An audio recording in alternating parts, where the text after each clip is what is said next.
నమస్తే, this is Murthy from Visakhapatnam. RK beach అండి ఇది. ఆర్కే బీచ్ ప్రాంతంలో అంటే ఈ డ్రైనేజీ వాటరు ఈ సముద్రంలో కలిసిపోవడానికి చిన్న కల్వర్ట్ అంటూ నిర్మించారండి. చూశారు కదా, అది తాళం వేసితిని గొల్లెం మరిచితిని ఆ సామెత ఎప్పుడూ విన్నారు కదా. అలా ఉంటుందండి మన జీవీఎంసీ వారి పరిస్థితి. అంటే అంత పెద్ద కల్వర్ట్ ఉంది అక్కడి నుంచి, అంటే ఆ వేలోంచి డ్రైనేజీ లోపలికి వెళ్ళాలన్నమాట. కాకపోతే ఇక్కడ ఎవరో గుర్రాల సావడిగిన చేసుకున్నారు దీన్ని.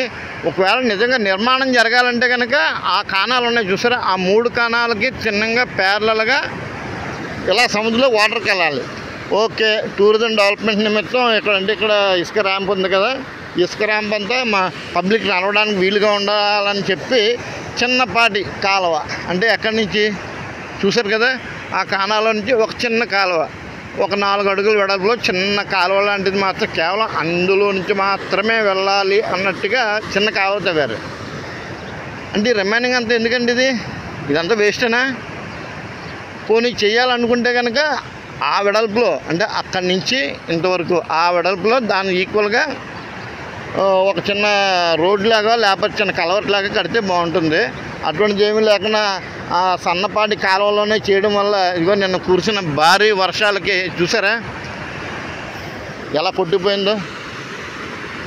అదే పాటు ఉంది చిన్నపాటి కాలం ఏమో ఎంతగా వస్తుంది.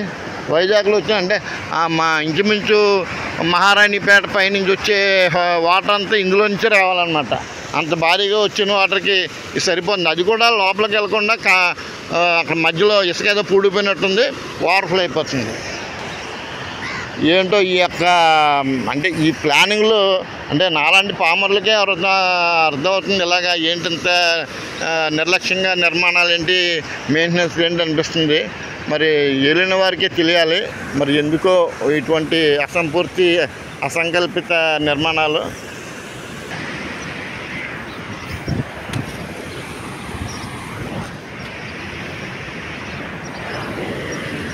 చూసారు కదండి, ఈ కాలువ నిర్మించిన ఉపయోగం ఉందండి. మొత్తం ఇలా క్లోజ్ అయిపోయింది, మొత్తం అంతా ఇసుక అంతా వర్షానికి కాలువలు క్లోజ్ అయిపోయింది. యథావిధిగా పక్కన గండి పడింది, ఆ ఎగపోటు ముందుకు తంచుతుంది. సర్లేండి, దీనిపై తగు నిర్ణయాలు తీసుకుంటారని ఆశిద్దాం. సెలవు. హర హర మహాదేవ శంభో శంకర. ఓం నమ శివాయ, నమో నారాయణ. జై హింద్.